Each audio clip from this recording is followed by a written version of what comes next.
আপনি এতক্ষণ পর্যন্ত যাদের কথা বললেন, যাদেরকে দেখালেন বা যাদের বাইক দেখালেন, তারা প্রত্যেকে কোনো না কোনোভাবে পদাধিকারী, অর্থাৎ তারা হয় মুখপাত্র নয় কোনো না কোনো জায়গায় তারা কোনো বিশিষ্ট পদে ছিলেন। তো তারা যখন এই কথাটা বলছেন যে আমরা বারবার বলতে চেয়েও বলতে পারিনি, তাহলে সেই জায়গা থেকে আমি বলবো যে যারা দলের মধ্যেই নেই, যারা দলের বাইরে থেকে, মানে একটা পলিটিক্যাল কজ বা বলুন বা একটা পলিটিক্যাল একটা ইয়ের জায়গা থেকে, আইডিওলজির জায়গা থেকে যারা দলটাকে বাইরে থেকে কখনো হয়তো সাপোর্ট করেছে, তারা কি করবে? তাদের অসহায়তা তো আরও বেশি। তারা কোথায় বলবে?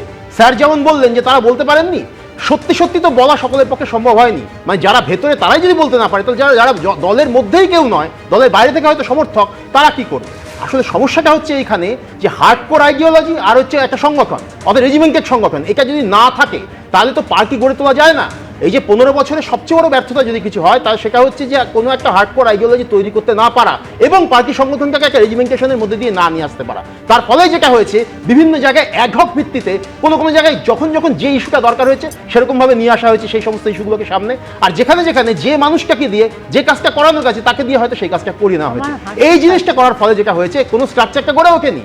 আজকে আপনি দেখুন যে আজকে বামপন্থীরা পশ্চিমবাংলায়, তারা আজকে হয়তো তাদের ভোট পার্সেন্টেজ কমে গিয়েছে, দল একেবারে অনেক ছোট হয়ে গিয়েছে, দুর্বল হয়ে গিয়েছে, কিন্তু তাদের একটা কোথাও হার্ডকোর আইডিওলজি রয়েছে, তাদের ওই সংগঠনের যে স্ট্রাকচার ছোট হলেও সেটা রয়েছে। উল্টো দিকে বিজেপির মধ্যেও কিন্তু একটা এত বড় দল, তাদেরও কিন্তু একটা রেজিমেন্টেড স্ট্রাকচার রয়েছে। তাদের আইডিওলজির সঙ্গে আমি সহমত হই বা না হই, তাদের কিন্তু একটা ফিক্সড একটা আইডিওলজি আছে। এই আইডিওলজিটা যদি না থাকে তাহলে যেটা হবে, তাহলে এই ধরনের এই যে বারবার করে যে অভিযোগগুলো উঠছে, বা স্যার রবীন্দ্রনাথ স্যার যেটা বললেন, সেই অভিযোগগুলো তো এখন সত্যি হয়ে যাবেই আরো বেশি করে।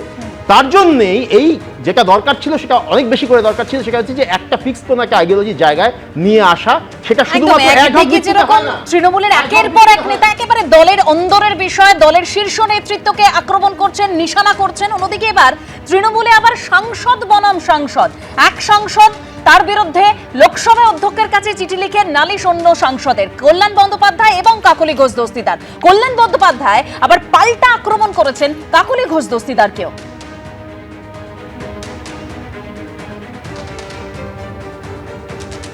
আমি যেটা করব সেটা হচ্ছে, এই যে নারদাতে উনি 5 লক্ষ টাকা নিয়েছিলেন, তার জন্য সিবিআই চার্জশিট ফাইল করেছে।